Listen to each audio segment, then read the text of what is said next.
Buaya yang terlilit ban di Palu, Sulawesi Tengah kembali muncul ke permukaan sungai setelah sekian lama tidak terlihat lagi. Kemunculan buaya ini menjadi tontonan warga. Buaya yang terlilit ban ini terakhir terlihat di permukaan sungai pada tahun 2019 silam. Buaya terlilit ban ini terlihat lebih besar dari sebelumnya. Keberadaan buaya terlilit ban ini sempat menjadi perhatian sejumlah pecinta reptil untuk melepaskan ban yang terlilit di leher buaya tersebut, namun semua usaha gagal.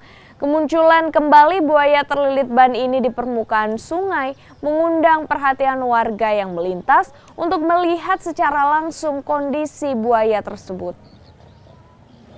Ini dalam berapa bulan ini sudah berapa kali muncul dia? Baru kali ini yang saya kan pendatang juga. Saya baru kali ini lihat ini dia muncul. Tapi kan ini kayaknya pintar ini buaya, kalau setiap mau ditangkap pasti tidak muncul. Jadi kayaknya dia sudah enakan dengan kalung bannya atau bagaimana.